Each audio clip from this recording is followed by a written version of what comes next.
Hello दोस्तों, स्वागत है आपका अपने चैनल टैली फॉर बिगिनर्स में। तो दोस्तों, जैसे कि आप लोग जानते हैं, मैं टैली से रिलेटेड वीडियोस डालता रहता हूं, तो हमारे चैनल को सब्सक्राइब करना मत भूलिएगा और बेल आइकन प्रेस करना भी। तो दोस्तों, जैसे कि मैंने पिछले वीडियो में आपको बताया था, डिस्प्ले में इन्वेंट्री बुक्स के अंदर स्टॉक ट्रांसफ़र जर्नल रजिस्टर और फिज़िकल स्टॉक रजिस्टर, तो यह मैं बता चुका हूं। उससे आगे चलते हैं। उसके बाद में ये जो नेक्स्ट रिपोर्ट है वो है स्टेटमेंट ऑफ इन्वेंट्रीज़। इसमें स्टेटमेंट ऑफ इन्वेंट्रीज़ के अंडर में हमारे ये सब हेडिंग्स आ जाते हैं: stock query, movement analysis, ageing analysis, cost estimation. तो इस वीडियो में ये पूरा मैं बताने वाला हूँ। तो ऊपर से स्टार्ट करते हैं स्टॉक क्वायरी से। तो स्टॉक क्वायरी का मतलब ये होता है कि हमारी कितनी स्टॉक, एक पर्टिकुलर स्टॉक कितनी आई कितनी गई, उससे रिलेटेड और कौन से स्टॉक्स हैं वो सारे यहाँ पर दिखाते हैं। तो मैं यहाँ सेलेक्ट कर लेता हूँ जीन्स। तो ये हमारी पूरा विंडो ओपन होकर के आ जाता है स्टॉक क्वायरी का, जिसमें आपका name, group, closing balance, cost price, costing method, standard cost.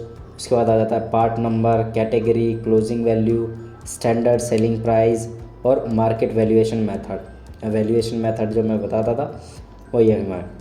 उसके बाद ये वाला पोर्शन आप देख रहे हैं कि ये चार्ट में डिवाइड है। पहला है परचेज़, दूसरा है सेल्स, उसके बाद है गोडाउन एंड बैचेस, उसके बाद है आइटम ऑफ सेम कैटेगरी, यानी इस कैटेगरी का कोई और आइटम होता तो यहाँ पर वो दिखाता। तो अब यहाँ देख लेते हैं हमें क्या दिखा रहा है। परचेज़ में हमारी परचेज़ हमने किससे करी, कितनी क्वांटिटी करी, क्या प्राइस था, रेट क्या था, वैसी दूसरी एंट्री है। उसके बाद में राइट हैंड साइड में है हमने सेल करी, कितने आइटम सेल करी, कितना रेट पे सेल किया और टोटल अमाउंट क्या था। उसके बाद में गोडाउंस और बैच डिटेल आ गए। यहाँ पर हमारे गोडाउंस आ गए, यहाँ पर हमारे बैच डिटेल आ गए कि कौन कौन से बैच का कौन कौन सा कितनी कितनी क्वांटिटी हमारे पास है। तो इस आइटम की सेम कैटेगरी का कोई और आइटम नहीं है, तो ये ब्लैंक है। उसके बाद हम आ जाते हैं राइट हैंड साइड पे, जो हमारा है पीरियड चेंज करने के लिए, हम कब से कब तक का रिपोर्ट देखना चाहते हैं। उसके बाद में यहाँ पर आ जाता है आपका कंपनी चेक करने के लिए, फिर स्टॉक आइटम। अब जैसे यहाँ पर प्रेस करेंगे तो हम स्टॉक आइटम के लिस्ट में आ जाएंगे पीछे। तो जो भी आप सेलेक्ट करना चाहते हैं वो करके फिर आप रिपोर्ट देख सकते हैं। उसके बाद में आता है बेसिस ऑफ वैल्यूज़। इसमें क्लिक करेंगे तो आपको शो नेट रेट के बारे में बताया जाएगा। इसको आप एंटर करके यस कर सकते हैं, तो यहाँ पर आपको नेट रेट बताया जाएगा। उसके बाद में आ जाता है चेंज व्यू। चेंज व्यू में आपका आ जाता है वर्टिकल और हॉरिजॉन्टल में, तो आप देख ही रहे हैं, और वर्टिकल में आ जाता है। उसके बाद ये रिलेटेड रिपोर्ट्स हैं जो हम इसको आगे मैं बताऊंगा। Top buyers and seller, monthly cell summary, movement analysis, voucher details, ये आगे मैं बताऊंगा। उसके बाद में आ जाता है एक्सेप्शन रिपोर्ट, नेगेटिव बैचेस का एक्सेप्शन रिपोर्ट में जाता है ये। उसके बाद में आ जाता है सेव व्यू। इसके बारे में तो आप लोगों को बहुत ही अच्छी तरह से मालूम होगा। उसके बाद आ जाते हैं F12। यहाँ पर आ जाता है कि शो वर्टिकल स्टॉक क्वायरी, ये हॉरिजॉन्टली है, वर्टिकली में देखने के लिए इसको यस करें। एलियास शो करने के लिए, रिमार्क शो करने के लिए, description, show stat information, show records, show all godown batches including zero balance, यानी यहाँ पे सारे बैच और वो आ जाएंगे जिनकी ज़ीरो बैलेंस क्यों ना हो इस आइटम का। Stock item of the same stock group, same stock group से, जैसे भी हमने यहाँ देखा कि ये कैटेगरी का दिखा रहा है तो यहाँ पर वो है। नंबर ऑफ़ लास्ट ट्रांजेक्शन्स को आप अपने अकॉर्डिंग में वो कर सकते हैं। यहाँ पर डिफ़ॉल्ट में 5 ट्रांजेक्शन का दिखाता है। उसके बाद अब ये स्टॉक रिपोर्ट की, ये स्टॉक क्वायरी थी। अब हम आगे चलते हैं मूवमेंट एनालिसिस।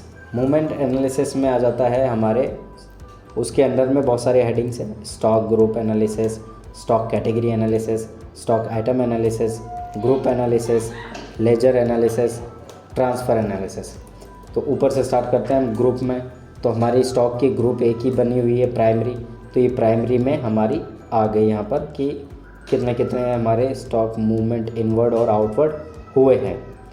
उसके बाद राइट हैंड साइड में आप देख पा रहे हैं स्टॉक ग्रुप चेंज करने के लिए, आइटम सेलेक्ट करने के लिए, और उसके बाद में चेंज व्यू है, एक्सेप्शन रिपोर्ट है, सेव एज है, उसके बाद कॉलम ऐड और ऑटो अल्टर करने के लिए है। बाहर आ जाते हैं। उसके बाद आता है stock category analysis. Stock category analysis में भी कैटेगरी जो हमारी है वो भी हमारी प्राइमरी है, उसके अंडर में भी सेम आपको दिखेगा इनवर्ड और आउटवर्ड। ये एक तरह का सिमिलर ही है, जैसे आपने कैटेगरी बना रखा तो कैटेगरी वाइज डिवाइड हो जाएगा, और ग्रुप बना रखा है तो ग्रुप वाइज हो जाएगा। उसके बाद आ जाता है स्टॉक आइटम वाइज। और स्टॉक आइटम वाइज हम देख सकते हैं इसमें एनालिसिस कितना इनवर्ड कितना आउटवर्ड हुआ है। यहाँ पर देखिए दिखा रहा है इस आइटम का, जीन्स का। यहाँ पर सप्लायर, ये दोनों सप्लायर हैं, ये स्टॉक जर्नल की एंट्री हुई थी। मूवमेंट आउटवर्ड यहाँ पर आ गया, वो इनवर्ड वाले थे, ये आउटवर्ड वाले हो गए। यहाँ पर दिख गया। राइट हैंड साइड में सिमिलर ऑप्शंस है। बाहर आ जाते हैं। अब आते हैं ग्रुप एनालिसिस। ग्रुप एनालिसिस में आपका आ जाता है जितने भी आपके ग्रुप हैं अकाउंटिंग के, यहाँ पे अकाउंटिंग पे चले जाते हैं स्टॉक वाला छोड़ करके। तो यहाँ पर एनालिसिस में दिखा देता है हमें बैंक का परचेज एंड सेल इफ़ेक्ट, और जो भी हमारे लेजर ग्रुप हमने डेटर्स में बना रखा है, सेल, ठीक है। यहाँ पर आ जाता है परचेज़, यहाँ परचेज सेल दोनों का दिखा रहा है सन्ड्री क्रेडिटर्स में, डेटर्स में। उसके बाद में आ जाते हैं लेजर एनालिसिस। हमने किस पर्सन से परचेज़ किया, ख़रीदा, बेचा, निसार है, इनसे ये 2 आइटम परचेज़ हमने किया है, सेल किया है हमने। H2 है, इनसे हमने परचेज़ भी किया है, सेल भी किया है, इनको हमने सेल किया है। कैश में हमारी कोई एंट्री नहीं है, बैंक में हमारी कोई एंट्री नहीं है, यहाँ पे हमने परचेज़ किया और सेल भी किया है। तो ये लेज़र वाइज एनालिसिस हो गई। उसके बाद हम आ जाते हैं transfer analysis. Journal, stock journal, यानी कि स्टॉक जर्नल की जो भी एंट्रीज़ होगी वो यहाँ पर दिखाई देगी। यानी कि स्टॉक एंड मूवमेंट वाली, स्टॉक की जो हमने लास्ट वीडियो बनाया था उसी की ये पार्ट है कि स्टॉक हमारी कहाँ से कहाँ गया है। Good in purchase, good in, goods out, production और कंजप्शन। तो ये हमारी आ गई। उसके बाद हम बाहर आते हैं एजिंग एनालिसिस। यहाँ पर भी स्टॉक ग्रुप क्या है, हमारा प्राइमरी है। तो हमारे पास कितने स्टॉक जो हैं वो 0 से 45 डेज़ के लिए है। कौन सी ऐसी आइटम है जो हमारे पास रखी हुई है 45 से 90 दिन के लिए, 90 से 80 और 80 से ऊपर की। तो यहाँ पर हमें वो एनालिसिस दिखाता है कि कौन सा आइटम कितने टाइम से हमारे पास है। ये बहुत ही इम्पोर्टेंट रिपोर्ट होती हैं। जैसे आप देख पाएंगे एक्सपायरी वाले आइटम्स होते हैं हमारे, मेडिसिन्स होते हैं, उसमें भी हम ये ट्रैकिंग देख पाएंगे कि हमारे पास भाई कोई मेडिसिन का कितने टाइम से वो पड़ा हुआ है, तो वो यहाँ पर देख सकते हैं। उसके बाद में राइट हैंड साइड में आ जाता है, यहाँ पे इम्पोर्टेंस है जैसे एजिंग पीरियड। तो ये एजिंग पीरियड है, आप इसको चेंज भी कर सकते हैं। जैसे हम 30 का ले लेते हैं तो 0 से 30, 30 से 90, 90 से 30, 90 से 180, 180 से 0, 0 मीन्स 180 के बाद में जितने भी हैं सारे, सो सिलेक्ट कर लेंगे तो यहाँ पर हमारे पास वैसी रिपोर्ट आ जाएगी। उसके बाद में है हमारी हाइड वैल्यू। यहाँ पर क्या है कि हमारे पास क्वांटिटी भी आ रहा है और वैल्यू भी आ रहा है। तो जैसे F7 प्रेस करेंगे तो हमारी क्या वैल्यू हाइड हो जाएगी और हमें सिर्फ नंबर्स दिखाई देंगे। उसके बाद आ जाता है वैल्यूएशन। वैल्यूएशन का मैंने पहले भी आपको बताया है कि जैसे भी आप वैल्यूएशन आपकी कंपनी फॉलो करती है उस अकॉर्डिंग आप देख सकते हैं। लीफो, फीफो, ठीक है, परपेचुअल हो गए, स्टैंडर्ड कॉस्ट हो गया, एवरेज कॉस्ट हो गया, एवरेज प्राइस हो गया, उसके अकॉर्डिंग भी आप यूज कर सकते हैं। उसके बाद आ जाता है एजिंग स्टाइल।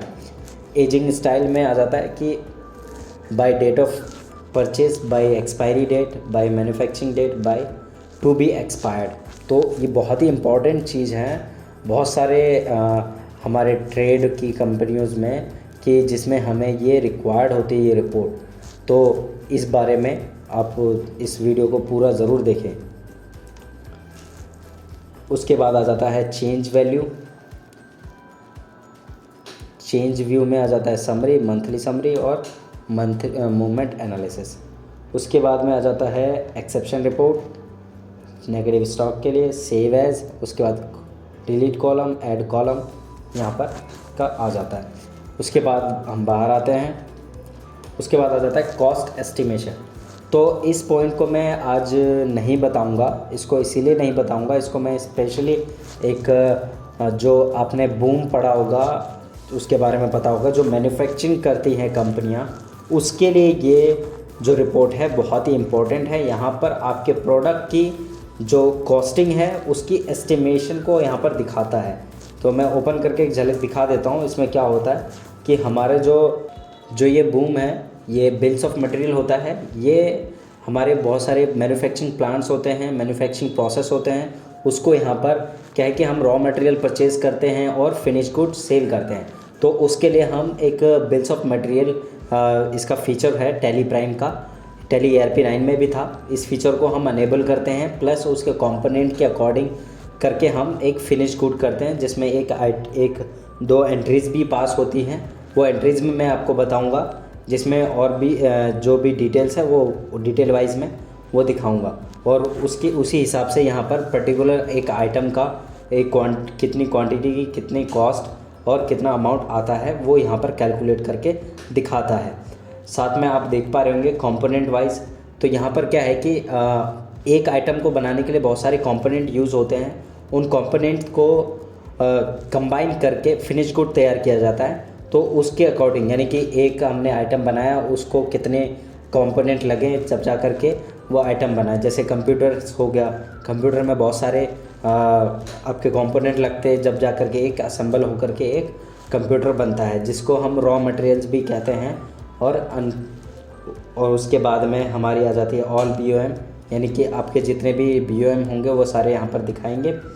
चेंज व्यू तो आपको पता ही है, एक्सेप्शन रिपोर्ट्स आपको पता ही है, और सेव व्यूज़। तो इस रिपोर्ट को मैं बस इतना ही डिस्क्राइब कर रहा हूँ कि आपके वो बस इंफॉर्मेशन में दे रहा हूँ कि BOM होता क्या है।